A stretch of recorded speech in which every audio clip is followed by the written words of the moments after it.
Time for Alamogordo Town News on Crazy Radio. I'm Anthony Lucero. When it comes to news on 95.1 FM, weather always comes first. Major to locally extreme heat risk will expand across the northern high plains as heat gradually becomes less intense over the Central Valley of California and the Great Basin. Scattered showers and thunderstorms will affect a large section of the eastern half of the U.S., with heavy rain emerging along the Texas coast. Monsoonal thunderstorms continue across the Great Basin into the Four Corners region. With that come threats of localized flash flooding. Close at home, an upper high will remain over far western Arizona through Friday, resulting in northeastern flow aloft. Now, this is going to allow isolated thunderstorms every afternoon and evening. Temperatures are going to warm back up to near normal. A low aloft drifts into northern Mexico over the weekend, bringing slightly better chances for showers and storms. We'll have another look at the weather following this news. At last night's Alamogordo City Commission meeting, Shara Atkinson spoke on behalf of a sizable crowd on hand regarding the Desert Palms Mobile Estates. The senior-only mobile home court has had gas service discontinued since June 13th due to a gas leak that has not yet been repaired, leaving these seniors without hot water, some without the ability to cook, and some without the ability to dry their clothes at no fault of their own. Winter will soon be here, and most options do not guarantee or even consider that senior citizens will be huddling around electric space heaters to stay warm this winter. Repairing the gas lines will take months, and the work hasn't even begun. Converting these homes to all electric would be obscenely expensive, and the homeowners would have to pay for that out of their pocket. The community has requested installing propane, but that would fall against city ordinance. The inherent danger for explosion is a real concern. Imagine 50-plus bombs installed in such close proximity. But at the same time, we simply cannot allow these people to just freeze this winter. Since the issue was discussed during public comment, the Commission was unable to perform any action on this matter. In light of recent adjustments to the City of Alamogordo water rates design, those with city accounts on base rates can request the closure of those accounts. To initiate the account closure, you can call 575-439-4260 or email coacis@ci.alamogordo.nm.us. For those preferring an in-person visit, customer service representatives at City Hall will also be able to assist you.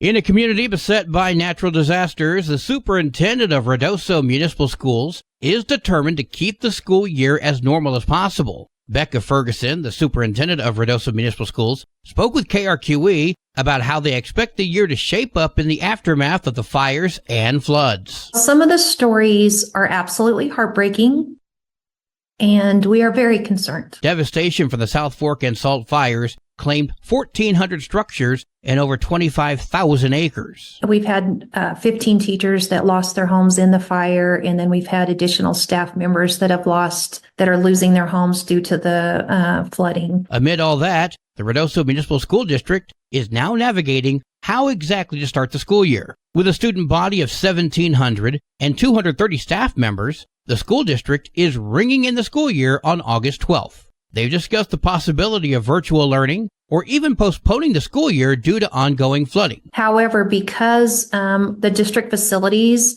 have not been affected by the fire nor the flooding, we are intending in-person learning so that the kids can come back and have as normal of a day as they can. Aerospace company Boeing announced they are giving $250,000 to those affected by the recent wildfires in Ruidoso, as well as Hurricane Beryl in Houston. We haven't checked in on Cloudcroft since their fire, but as you'll recall, the city government faced a series of resignations, and Mayor Craig Turner stated he would work to be transparent. At Monday's emergency village meeting, new village clerk Julie Pinson revealed a plethora of missed filings for village taxes, fees, defaulted loans, and unreconciled bank accounts, which were discovered last week. These include the government gross receipts tax that has been filed since April of 2023, the wage withholding tax, not filed since January 2023, the workers' compensation fees, not filed since March of 2022, the water conservation fee, not filed since July of 2022, and the list goes on. I spoke with Mayor Turner. Diving into our business, if you will, and that's how we found these tornadoes and late fees, and also the fact that we had paid a lot of our past employee taxes, federal, state, Social Security, workman's comp, etc. Turner went on to say that some of these accounts have been caught up, while others could take several months. And with regards to the police department, he says they now have a chief and an officer. They're about to hire one more, and then that will leave one vacancy yet to fill. The Village of Tularosa's regular village meeting takes place tonight at 6 p.m., and they're also having a special meeting on Friday at 9 a.m. Both meeting agendas are available by visiting villageoftularosa.com. The Republican Party of Otero County presents Ruidoso Mayor Lynn Crawford for a community update happening this Thursday at 6 p.m. at the new Republican headquarters located inside White Sands Mall. The annual Alamogordo Back-to-School Block Party is slated for Friday from 4 until 7 at 805 12th Street. That's across from the post office. The Alamogordo School of Barbering is going to be handing out $5 haircut vouchers at that party so kids can go to school with a fresh cut. Fourth Friday is also this Friday. Live music from Rockabilly Strangers at Washington Park from 6 until 10. Admission is free. Alcohol is prohibited. Well, today is Wednesday. It's time to check in with Stephanie Hale to see what's going on at Thrive. Hi, this is Stephanie Hale with Thrive in Southern New Mexico.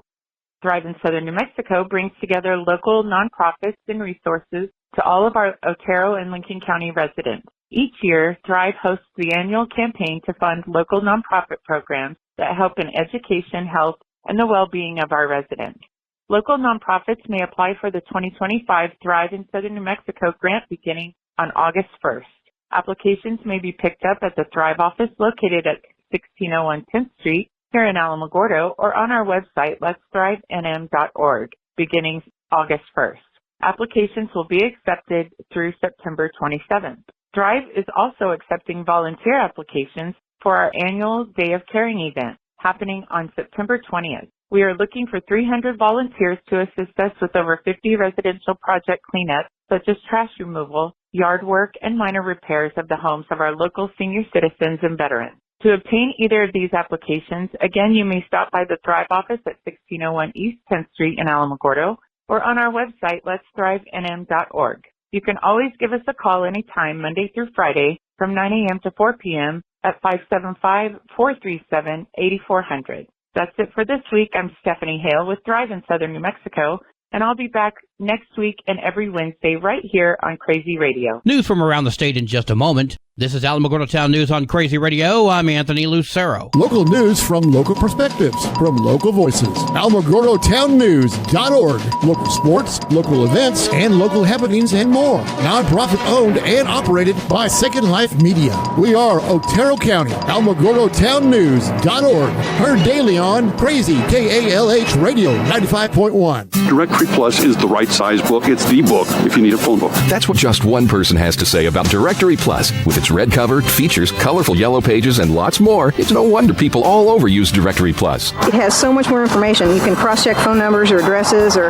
pretty much anything. Look on the plus side, Directory Plus. I'm a big fan of Directory Plus. Yesterday, 8th Judicial District Court Judge Emilio Chavez denied a motion to dismiss charges with prejudice against a teenager accused of fatally shooting 13-year-old Amber Archuleta in Cuesta. That happened on July 28th of last year. Defense attorney Lizzie Bunker alleges prosecutorial misconduct. Family attorney for Amber Archuleta, Shane Meyer, spoke with KOAT about the case. They keep trying to blame the brother for allegedly, saying that he's the one that shot poor Amber Archuleta, when all the facts, evidence, everything else points to this being the child of Mr. Brown. The teenager's father, William Brown, was acquitted of charges on June 21st of this year. Brown was the first parent to be charged under the Benny Hargrove Safe Storage Act, which holds adults responsible for a minor's negligent access to a firearm. Obviously it left the family very upset by it, but that's the will of the jury. There's nothing that they can do about it. The family's never going to give up on the memory of Amber Archuleta. The new trial date for the case has not yet been scheduled.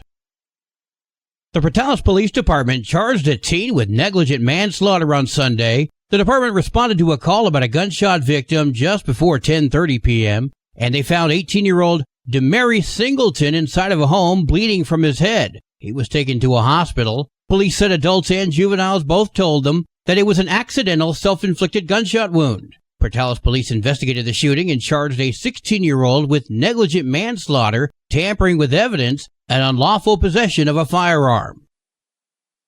A new FBI report presented to the Legislative Finance Committee takes a deep dive into the crime problems in New Mexico and gives recommendations on what police, courts, and prisons need to change. New Mexico's crime rates remain above the national average, driven by high crime rates in Bernalillo County. That's how program evaluator Ryan Tolman began the presentation on the crime rates in the Land of Enchantment. Referencing data from an FBI report, which shows Bernalillo County and Albuquerque as two of the leading areas for crime, the Legislative Finance Committee is trying to find solutions to the core problems of why people are committing crimes. However, we know what is effective and where we can direct our efforts at reducing crime, such as treating its root causes. During the hearing, evaluators provided a list of recommendations to target major crime problems. Suggestions include outlining minimum standards for pretrial services and adding more people who can determine whether someone is competent or not. At one point, Senator Joseph Cervantes crashed that meeting and offered his thoughts on why crime continues to increase and pointed out to the recent DWI dismissal scandal. In Bernalillo County, the reason DWI cases are getting dismissed is because the cops are on the take, right? What are we afraid of saying? They were getting paid off. It's not that hard to train police to do it right. And when they're not doing it right, maybe the people that are supposed to be in charge of them should be replaced. The report also states that the legislature has appropriated roughly $829 million to address crime over the past 3 years. Governor Michelle Lujan Grisham announced she's going to be holding a town hall meeting on public safety in Las Cruces, happening tomorrow at 5:30 at the Las Cruces Convention Center. The event will also be streamed online on the governor's Facebook page. According to the CDC, the number of COVID-19 cases is on the rise, and children in New Mexico will head to school in about 2 weeks, and will be heading to the polls in just over 3 months. What are the odds? Alexandra Sianovich, a pediatrician at Presbyterian Health Services, spoke with KOAT. I've been seeing more than I have probably since the springtime. Mm-hmm. So it is definitely coming back. And, with people traveling also, going on the last quick trip before school starts and getting sick on vacation. About 2 weeks ago, 12% of people in New Mexico tested positive. And last week, that number grew to 13.5%. Everybody is going to start coughing and sneezing, and kids are touching everything, and especially younger kids touch everything and put everything in their mouths, so things spread really rapidly. Sianovich says the keys to a healthy school year have not changed since the COVID outbreak began. Students need to continue to wash their hands, wear a mask if they don't feel well, and keep their vaccination records up to date. Residents in Roswell can expect to see new developments underway. The city of Roswell could have more affordable housing options in the El Toro community. The New Mexico Finance Authority approved $3 million for this project. The group says the residential area will provide affordable homes for low to moderate income households. So far, there are 7 homes built, 29 remain. Weather's next. You're listening to Alamogordo Town News on Crazy Radio. I'm Anthony Lucero. In sitcoms, when someone has a problem, they just blurt it out and move on. Well, I lost my job and my parakeet is missing. How was your day? But the real world is different. Managing life's challenges can be overwhelming. So, what do? We get support.